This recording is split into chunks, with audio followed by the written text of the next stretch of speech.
باب نمبر 36 باب النفقۃ علی العیال کہ نفقہ خرچ کرنا علی العیال اپنی اہل و عیال پر، اپنے بیوی بچوں پر۔ لیکن یہ اسلام کس قدر خوبصورت دین اور کس قدر خوبصورت نظام متعارف کروایا۔ اسلام نے وہ جو انسان کے اوپر ذمہ داریاں آتی ہیں نا، حالانکہ وہ ہماری ذمہ داری ہے اپنی بیوی کو، اپنے بچوں کو کھلانا، ان کا پیٹ پالنا، ان کو کپڑے رہائش وغیرہ دینا، لیکن اسلام نے کس قدر خوبصورت نظام دیا ہے۔ اسلام کہتا ہے یہ ذمہ داری تو ہے تمہاری، لیکن اس ذمہ داری پوری کرنے کے اوپر بھی اللہ تعالیٰ نے کتنا اجر رکھا ہے اور کتنا شریعت نے اس کے اوپر انسان کے لیے اعزاز و اکرام رکھے ہیں، وہ انشاءاللہ العزیز اس باب کے اندر وہ احادیث بیان کی جائیں گی۔ تو پہلے آیات ہیں جی، آیات کے بعد پھر احادیث۔ تو پہلی آیت جی، اللہ تعالیٰ فرماتے ہیں وَعَلَى الْمَوْلُودِ لَهُ کہ والد پر اپنے بچے کے لیے، مولود بچے اپنے جو باپ ہے اس باپ کے ذمے ہے اپنے بچے کے لیے رزقہن جو کہ بچے کو دودھ پلانے والی ہے، دودھ پلانے، چاہے وہ ماں ہے یا ماں نہیں ہے، انسان کسی عورت سے اپنے بچے کے لیے دودھ پلوا رہا ہے۔ جیسے کہ عرب کے اندر یہ رواج تھا کہ وہ اپنے بچوں کی پرورش کے لیے نا ان کو دیہاتوں کے اندر بھیجا کرتے تھے، جیسا کہ ہمارے نبی صلی اللہ علیہ وسلم بھی جو ہے وہ دیہات کے اندر سیدہ حلیمہ سعدیہ کے پاس آپ صلی اللہ علیہ وسلم نے پرورش پائی ہے۔ تو اللہ تعالیٰ نے یہ فرمایا کہ مولود لہو کہ والد پر اپنے بچے کے لیے جو دودھ پلانے والی ہے، چاہے وہ ماں ہے یا ماں کے علاوہ کوئی اور عورت ہے جو کہ اس کے بچے کو دودھ پلا رہی ہے، تو والد کی ذمہ داری ہے کہ اس عورت کو رزقہن کھانا بھی دے، وکسوتہن اور ان کو لباس بھی پہنائے، بالمعروف دستور کے مطابق، یعنی جتنی حیثیت ہے جتنا خرچ کر سکتا ہے اتنا، یعنی اگر زیادہ اللہ نے مال دیا ہے تو زیادہ ذمہ داری ہے، اگر کم مال دیا ہے تو کم ذمہ داری ہے، لیکن اگر درمیانہ ہے تو درمیانے اعتبار سے خرچہ، رہائش اور کھانا وغیرہ دینا پڑے گا۔ یہ سورہ البقرہ کی آیت۔ اگلی آیت جی، اللہ تعالیٰ فرماتے ہیں لِيُنْفِقْ ذُو سَاعَةٍ چاہیے کہ خرچ کرے ذو ساعت وسعت والا، من ساعت ہی اپنی وسعت کے مطابق، تو جس کو اللہ نے زیادہ مال دیا وہ زیادہ مال اللہ کے راستے میں خرچ کرے اور زیادہ مال اپنے اہل و عیال، اپنے بیوی بچوں کے اوپر لگائے۔ اور ومن قدر کہ جس کا رزق تنگ کیا گیا ہے، ومن قدر علیہ جس کے اوپر رزق کی تنگی ہے، ومن قدر علیہ رزقہ کہ جس کے اوپر رزق تنگ کر دیا گیا، جس کے پاس اتنی وسعت نہیں ہے، تو فلینفق پس اسے چاہیے کہ وہ خرچ کرے مما اس رزق میں سے آتاہ اللہ جو کہ اللہ تعالیٰ نے اس کو دیا ہے، کیونکہ لا یکلف اللہ نہیں ذمہ داری ڈالتا ہے اللہ تعالیٰ، نہیں مکلف بناتا اللہ تعالیٰ نفساً کسی بھی نفس کو، اللہ سوائے اسی کے ما آتا ہے جو کہ اللہ تعالیٰ نے اس انسان کو دیا ہوا ہے۔ ٹھیک ہے جی، تو اگر زیادہ دیا ہے تو زیادہ اپنے اہل و عیال بیوی بچوں کے اوپر خرچ کرے، اور اگر کم دیا ہے، درمیانہ دیا ہے، تو اسی اعتبار سے اپنے بیوی بچوں کے اوپر خرچ۔ ہم نے ایسے کئی لوگوں کو دیکھا لاکھ پتی کروڑ پتی ہیں، لیکن ان کے بچے جو ہے نا وہ بالکل جو ہے نا وہ جیسے نہیں ہوتے کہ جھونپڑیوں والے اس طرح کی زندگی گزار رہے ہیں۔ تو یہ نہیں ہونا چاہیے۔ باہر کے جو ان کے بڑی ایک چرچا ہوگا جی بڑے سخاوت والے، بڑے سخی ہیں، لیکن گھر کے اندر فاقے ہوں گے، اس طرح اسلام اس خرچے کو نہیں مانتا۔ اسلام کہتا ہے سب سے پہلے حق جو ہے آپ کے بیوی بچوں کا ہے، اپنے بیوی بچوں کے اوپر خرچ کریں، اور جو بچ جائے پھر وہ باقی اپنے عزیز رشتہ داروں کے اوپر خرچ کریں، اس سے بھی بچ جائے پھر باقی بات کے اندر لوگوں کو دیکھیں۔ آگے جی تیسری آیت اللہ فرماتی وما انفقتم، یہ اللہ نے ایک خوشخبری سنا دی جو کہ اللہ کے راستے میں خرچ کرنے والے ہیں، اپنے بیوی بچوں کے اوپر خرچ کرنے والے ہیں۔ اللہ فرماتی وما انفقتم جو بھی تم خرچ کرتے ہو، من شیئن کچھ بھی مال دولت اور جو اللہ تعالیٰ نے دیا ہوا ہے اس میں سے جو بھی تم خرچ کرتے ہو نا، فہو یخلف تو وہ اللہ اس کا بدلہ، اس کا عوض ضرور عطا کرے گا، دنیا میں عطا کر دے، یا پھر یہ ہے کہ آخرت میں تو انسان کا وہ رزق اور انسان کا بدلہ، نعمت اور جنت وہ تو پکی ہے، دنیا میں بھی اللہ تعالیٰ عطا کرے تو یہ اللہ تعالیٰ کی طرف سے مہربانی ہے۔ ٹھیک ہے، لیکن اب یہ وعدہ اللہ تعالیٰ نے کر دیا کہ جو بھی تم خرچ کرو گے نا، اللہ اس کا بدلہ اور اس کا عوض اللہ تعالیٰ تمہیں ضرور دے گا۔ یہ تین آیات جی اس باب کے متعلق تھی اپنی بیوی بچوں کے اوپر خرچ کرنے کے بارے میں۔ اب آ جائیں جی احادیث، اور احادیث تو ہمارے رسول اللہ صلی اللہ علیہ وسلم نے، ہمارے نبی علیہ الصلوۃ والسلام نے دیکھے ایسی ایمان افروز روایات اور ایسی ایمان افروز باتیں ہیں جی، انسان کا دل جو ہے نا خوش ہو جاتا ہے کہ یار یہ جو ہم اپنی ذمہ داری نبھا رہے ہیں اس کے اوپر بھی اجر، اللہ اکبر۔ پھر انسان کے نا دل خوش ہوتا ہے کہ اللہ تعالیٰ نے ہمیں جو مسلمان کے گھر کے اندر پیدا کیا نا، یہ اللہ تعالیٰ کا بہت بڑا انعام ہے۔ دیکھیے جی حدیث پڑھیں۔ وعن ابی ہریرہ رضی اللہ عنہ، حضرت ابو ہریرہ رضی اللہ تعالی عنہ سے مروی ہے، قال رسول اللہ صلی اللہ علیہ وسلم، تو رسول اللہ صلی اللہ علیہ وسلم نے ارشاد فرمایا کہ دینار انفقتہ، دینار وہ دینار جو ہوتا ہے نا اس زمانے میں سونے کا دینار، سونے کا سکہ ہوتا تھا، تو رسول اللہ فرماتے ہیں جی کہ دینار وہ سونے کا سکہ، انفقتہ کہ جس کو تو خرچ کرے، فی سبیل اللہ اللہ کے راستے میں، ایک تو یہ اللہ کے راستے میں خرچ کرنے کا اجر بھی ہے، اور دوسرے نمبر پر وہ دینار، اور وہ دینار انفقتہ جو کہ تو خرچ کرے فی رقابۃ غلام کو آزاد کروانے میں۔ دو چیزیں ہوگی، اب تیسری چیز وہ دینار، اور وہ دینار تصدقتا کہ جو تو صدقہ کرے بھی اس دینار کو اعلیٰ مسکین مسکین کسی یتیم پر کسی ضرورت مند کے اوپر خرچ کرے. ٹھیک ہے, 3 دینار ہو گئے جی. اب آئیں جی چوتھا دینار. اور وہ دینار اور وہ دینار انفقتہ کہ جس کو تو خرچ کرے علی اہلک اپنے گھر والوں پر اپنے بیوی بچوں پر. اب 4 دینار ہم نے پڑھ لیے. اب رسول اللہ فرماتے ہیں ان 4 دیناروں میں سے جو کہ ایک جہاد فی سبیل اللہ میں دیا, 1 دینار آپ نے غلام کو آزاد کرنے میں دیا, 1 دینار آپ نے کسی ضرورت مند مسکین کو دیا, اور 1 دینار جو ہے آپ نے اپنے گھر والوں بیوی بچوں کے اوپر خرچ کیا. تو رسول اللہ فرماتے ہیں اعظمھا اجرا, ان 4 دیناروں میں سے سب سے زیادہ بڑا اجر, سب سے اجر کے اعتبار سے سب سے بڑا جو ہے نا دینار اور سب سے زیادہ فضیلت کس کو ہے, الذی انفقتہ علی اہلک, وہ دینار کی زیادہ قدر و قیمت ہے, وہ دینار کا زیادہ اجر ہے جو کہ تو نے خرچ کیا ہے اپنے اہل و عیال کے اوپر. اللہ اکبر. لو جی, ہم نے کبھی سوچا بھی تھا کہ جو ہم اپنے پیسوں کے ذریعے بچوں کو روٹی کھلا رہے ہیں, بچوں کی ضروریات کو پورا کر رہے ہیں, بچوں کی فیسیں دے رہے ہیں, اور بچوں کے لیے ہم کپڑے لے کر آتے ہیں, بچوں کے لیے ہم کھلونے لے کر آتے ہیں, تو وہ ہمارا جو کہ ہماری ذمہ داری ہے, ہمیں اس کے اوپر بھی اللہ کی طرف سے اجر مل رہا ہے, اس خرچ کرنے کے اوپر بھی ہمیں اللہ تعالیٰ کی طرف سے اجر مل رہا ہے. اور اجر بھی ایسا مل رہا ہے کہ جو ان تمام دیناروں میں سب سے اعلیٰ اور سب سے افضل دینار رسول اللہ نے فرمایا کہ جو اپنے گھر والوں کے اوپر خرچ کیا جاتا ہے. اگلی حدیث جو ابی عبداللہ ابو عبداللہ ویقال له ابو عبد الرحمن, یہ 2 ان کی کنیت ہیں جی صحابی کی. ابو عبداللہ بھی ان کی کنیت ہے اور ابو عبد الرحمن بھی ان کی کنیت ہے. نام ان کا کیا ہے جی؟ نام ہے جی ان کا ثوبان بن بجدد. یہ ثوبان ان کا نام ہے. مولا رسول اللہ, یہ دیکھیں جی رسول اللہ کے مولا. یہ مولا کا جو لفظ ہے نا, یہ میں نے کئی مرتبہ عرض کیا کہ یہ بڑا ہی زیادہ وسعت والا مفہوم رکھنے والا یہ لفظ ہے. اب دیکھیں ثوبان بن بجدد رضی اللہ تعالیٰ عنہ, یہاں پر لکھا ہے مولا رسول اللہ, یہ رسول اللہ کے مولا ہیں. کیا مطلب ہے جی؟ رسول اللہ صلی اللہ علیہ وسلم کے آزاد کردہ غلام ہے. ٹھیک ہے جی. اس مولا کے نا عربی زبان کے اندر تقریباً 20-25 کے قریب معنی آتی ہیں. اس کا معنی جیسے ہم اللہ تعالیٰ کو بھی کہتے ہیں انت مولانا فانصرنا علی القوم الکافرین, اللہ بھی ہمارا مولا ہے, رسول اللہ بھی ہمارے مولا ہیں. جبریل علیہ السلام کو بھی اللہ تعالیٰ نے فرمایا کیا ہے, جبریل رسول اللہ کے مولا ہیں. ٹھیک ہے. اور جہنم کے بارے میں بھی ہے کہ جہنم جو ہے کافروں کی مولا ہے. ٹھیک ہے. اب ہر جگہ پہ لفظ مولا آ رہا ہے, اور ہم اپنے علماء کو بھی کہتے ہیں مولانا فلاں مولانا فلاں, تو یہ ہر جگہ کے اوپر نا معنی اس کا الگ الگ ہوتا ہے. یہ بات میں نے اس لیے عرض کر دی نا کہ جب ہم کہتے ہیں نا جی مولا علی, تو کچھ لوگ کہتے ہیں نہیں مولا علی نہیں کہنا چاہیے, گناہ ہوتا ہے, شرک ہوتا ہے. نہیں, ہمارے یہاں سے کہنے سے مراد مولا علی رضی اللہ تعالیٰ عنہ کو, کہ رسول اللہ نے فرمایا تھا کہ جس کا میں مولا اس کا علی مولا, کہ جس کا میں دوست, جس کی جگری دوستی میرے ساتھ ہے, جس کا تعلق میرے ساتھ ہے, جس کا یارانہ میرے ساتھ ہے, اس کا یارانہ اس کا دوست بھی سیدنا علی بھی ہونے چاہیے. تو اس معنی میں ہم لیتے ہیں. باقی مشکل کشا والا معنی وہ تو قطعاً بھی اہل توحید وہ سیدنا علی رضی اللہ تعالیٰ عنہ کے بارے میں مراد نہیں لیتے. تو یہاں پر بھی یہ ہے مولا رسول اللہ, یہ اللہ کے رسول اللہ صلی اللہ علیہ وسلم کے مولا یعنی آزاد کردہ غلام ہے. وہ فرماتے ہیں کہ قال رسول اللہ صلی اللہ علیہ وسلم نے ارشاد فرمایا افضل دینار, سب سے افضل دینار, سب سے افضل مال کون سا ہے جی؟ ینفقہ الرجل, کہ جو آدمی خرچ کرتا ہے وہ کون سا؟ دینار, 1 دینار, ینفقہ علی عیالہ, کہ جو انسان اس دینار کو خرچ کرے اپنے اہل و عیال میں. ٹھیک ہے. یہ سب سے افضل دینار ہوتا ہے, سب سے افضل مال, سب سے افضل پیسہ آپ کا جو آپ اپنے اہل و عیال اپنے بیوی بچوں کے اوپر خرچ کرتے ہیں. اس کے بعد کس کا درجہ ہے؟ وہ دینار, اور وہ دینار پھر اس کے بعد فضیلت والا ہے ینفقہ علی دابتہ, جس کو آپ خرچ کرتے ہیں اپنی سواری کے اوپر. فی سبیل اللہ, اللہ کے راستے میں, اللہ کے راستے میں. جہاد بھی یقیناً اللہ کا راستہ ہے, کوئی شک نہیں, لیکن ایک شخص نے اپنی بائک موٹر سائیکل رکھی ہوئی ہے, وہ اسپیشل اس لیے رکھی ہے کہ یار میں اس بائک کے اوپر نا موٹر سائیکل کے اوپر جو ہے نا فلاں جگہ فلاں مسجد میں جا کر نماز ادا کروں گا. اب یہ اس کا بائک رکھنا, موٹر سائیکل رکھنا اور موٹر سائیکل کے اوپر خرچ کرنا, موٹر سائیکل کے اندر تیل ڈلوانا, یہ سارے کا سارا اللہ تعالیٰ کے یہاں اجر لکھا جا رہا ہے. اللہ اکبر. اور ایسا اجر ہے جس کے اوپر رسول اللہ نے دوسرے نمبر پر اس کے اوپر فضیلت بیان فرمائی ہے کہ یہ دوسرے نمبر پر فضیلت والا کہ جو انسان اپنی سواری کے اوپر خرچ کرتا ہے, جس سواری کو وہ اللہ کے راستے میں استعمال کر رہے ہیں. اور تیسرے نمبر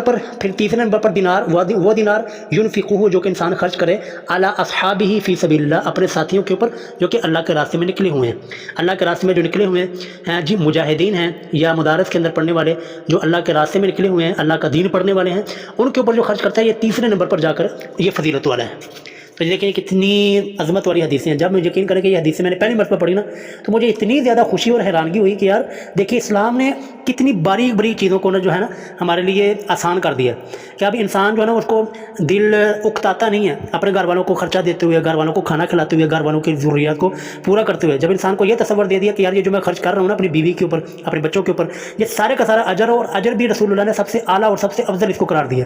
تو پھر جی بیگم صاحبہ کے میک اپ, بیگم صاحبہ کی سرخی, سرخی اور بیگم صاحبہ کی جو ہے نا باقی میک اپ کا سامان لانے میں کوئی تکلیف نہیں ہوتی، تو یہ بھی جی ایک اجر کی چیزیں ہیں، تو اس لیے بیگم میک اپ مانگے، سرخی کے لیے پیسے مانگے تو کوئی دل کھول کے دیا کریں جی۔ لو جی آخری حدیث پڑھتے ہیں پھر بات ختم کرتے ہیں۔ وعن ام سلمہ، ام سلمہ رضی اللہ تعالیٰ عنہ، یہ ہماری ماں جی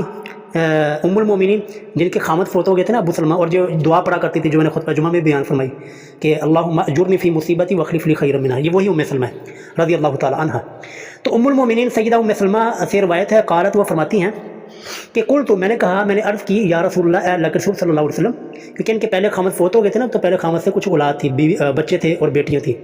تو رسول اللہ سے نا یہ مسئلہ پوچھتی ہیں کہ یا رسول اللہ، حال لی اجر، کیا میرے لیے کوئی اجر ہے، فی بنی ابی سلمہ، کہ ابو سلمہ کے جو بچے ہیں جو میرے پہلے خامد سے میرے بیٹے اور بیٹیاں ہیں، کیا میرے لیے ان میں اجر ہوگا کہ ان انفق علیہم، کہ اگر میں ان کے اوپر کوئی مال خرچ کروں، میرے پاس اگر کوئی دولت ہو، مال ہو، تو میں ان اپنے پہلے شوہر کے جو بچے ہیں، جو کہ میرا شوہر فوت ہو چکا ہے، تو میں ان بچوں کے اوپر خرچ کروں تو کیا مجھے اس کا کوئی اجر ملے گا؟ اور کہتی ہیں جی ولستو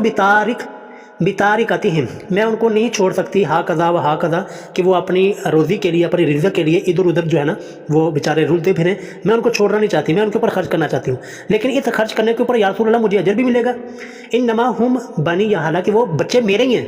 میرے بچے ہیں لیکن پہلے خامد سے ہیں، تو کیا ان کے اوپر بھی خرچ کرنے کا اجر ملے گا؟ قربان جانی، فقال نعم، تو رسول اللہ نے فرمایا نعم، جی ہاں، لکی اجر، تیرے لیے اجر بھی ہے، ما انفقتی علیہم، جو تو اپنے بچوں کے اوپر، اپنے ان بچوں کے اوپر، ان یتیم بچوں کے اوپر جو خرچ کرے گی، حالانکہ وہ ذمہ داری تمہاری ہے، لیکن اس ذمہ داری کے ساتھ ساتھ جو ہے نا تمہیں اجر بھی ملے گا۔ تو یہ ہے جی اسلام، اور یہ ہے جی اسلام کا خوبصورت ترین جی حدیث نمبر جی 292۔ وعن سعد بن ابی وقاص رضی اللہ عنہ، حضرت سعد بن ابی وقاص رضی اللہ تعالی عنہ سے مروی ہے، فی حدیثہ طویل، اس لمبی حدیث میں، الذی قدمناہ، جس کو ہم نے بیان کیا ہے، فی اول الکتاب، کتاب اول یعنی کہ شروع والی، جو جب کتاب شروع ہے نا، شروع والی ابواب میں، فی باب نیت، نیت والے باب میں، یہ حدیث نمبر 6 ہے جی، اگر آپ دیکھنا چاہتے ہیں نا تو باب النیہ اور نیت والی کی حدیث نمبر 6 میں یہ بیان کی گئی۔ تو ابھی یہاں پر مختصر بیان کریں گے، باقی تفصیل حدیث وہ حدیث نمبر 6 باب النیت کے اندر تفصیل سے بیان کر دی کہ ان رسول اللہ، کے بے شک رسول اللہ صلی اللہ علیہ وسلم نے ارشاد فرمایا، قال لہو، رسول اللہ نے حضرت سعد بن ابی وقاص رضی اللہ عنہ سے فرمایا تھا، کیا فرمایا تھا کہ اے سعد، وَإِنَّكَ لَن تُنْفِقَ، کہ بے شک تو نہیں خرچ کر دے گا، نفقتاً، کوئی بھی خرچ کرنا، کوئی کھانا پینا، کوئی رہائش، کوئی اپنے کپڑے لباس اپنی گھر والوں پر، تو تب تگی، تو چاہے، بہا، اس اپنے خرچ کرنے کے ساتھ، وجہ اللہ، اللہ کے چہرے کو، اللہ کی رضامندی کو، اللہ اجرت بہا، مگر یہ کہ اللہ تعالیٰ تو تجھے اس کے اوپر اجر دے گا۔ یہ تو ہو گیا لفظی ترجمہ، مطلب یہ ہے کہ رسول اللہ نے ان کو فرمایا تھا کہ جو تم گھر والوں کے اندر جو بھی خرچ کرو گے نا، جو کہ ایک مرد کی، ایک خامد کی، ایک باپ کی ذمہ داری ہوتی ہے، اس کے اوپر یہ ذمہ داری ہوتی ہے کہ وہ اپنے گھر والوں کو، اپنی بیٹیوں کو، اپنی بہنوں کو اور اپنی والدہ کو کھانا وغیرہ لا کے دے، کپڑوں کا، رہائش کا بندوبست کرے، لیکن اگر انسان کے ساتھ نیت اچھی کر لینا، اجر کی، ثواب کی نیت، تو رسول اللہ نے فرمایا کہ اس کے اوپر اجر بھی ملتا ہے، حتیٰ کہ اس قدر اجر، آگے دیکھیے حدیث، حتیٰ ما تجعلو، حتیٰ کہ وہ لقمہ، تجعلو، جو کہ تو ڈالے گا، فی امراتی کا، اپنی بیوی کے منہ میں، اس کے اوپر بھی اللہ تعالیٰ تمہیں اجر دے گا۔ تو اس کے اوپر جی، اسے حدیث سے یہ بھی پتہ چلا، اور جب پیچھے یہ حدیث ہم نے پڑھی تھی، میں نے اس وقت بھی ذکر کیا تھا کہ یہ بھی رسول اللہ کی سنت میں سے ہے کہ کوئی لقمہ توڑ کر، کوئی روٹی کا ٹکڑا توڑ کر، سالن لگا کر اپنی بیوی کے منہ میں ڈالنا، یہ رسول اللہ کی عظیم سنت ہے۔ اور میرا خیال ہے کہ ہم جتنے بھی ہیں نا، شاید یہ ہم نے کبھی اس حدیث کے اوپر، اس سنت کے اوپر عمل کیا ہو، ایسے ہے کہ نہیں جی؟ ہم تو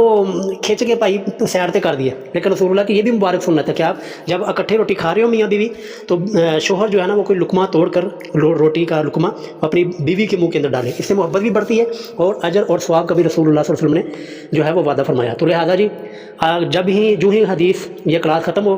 جو جی اس حدیث سے عمل ہونا چاہیے کہ سارے روٹیاں توڑو اور اپنی بیوی کو منہ میں ڈالو۔ اچھا جی، تو اس کے اوپر بھی اجر ملتا ہے جی۔ اچھا جی، وہ کیا کریں گے؟ وہ انتظار کریں جی، جن کی ابھی بیویاں نہیں ہیں، وہ انتظار کریں اور دعا کریں اللہ تعالیٰ اس سنت کے اوپر بھی ان کو عمل کرنے کی جلد از جلد توفیق عطا فرمائے۔ ہاں بس وہ انتظار کریں۔ اچھا جی، حدیث نمبر جی 293۔ وعن ابی مسعود البدری ابو مسعود بدری رضی اللہ تعالیٰ عنہ سے مروی ہے، وہ روایت بیان کرتے ہیں عن نبی صلی اللہ علیہ وسلم سے، قال تو رسول اللہ نے فرمایا کہ اذا انفق الرجل، کہ جب کوئی آدمی خرچ کرے علی اہلہ، اپنے گھر والوں پر، نفقتاً، کوئی بھی چیز خرچ کرتا ہے، یحتسبها، تو اور اس کے اوپر ثواب کی امید رکھتا ہے، ثواب کی نیت کرتا ہے، تو فہیا لہو، تو یہ خرچ کرنا اس آدمی کے لیے صدقۃ، صدقہ شمار ہوتا ہے۔ اللہ اکبر۔ دیکھیں جی،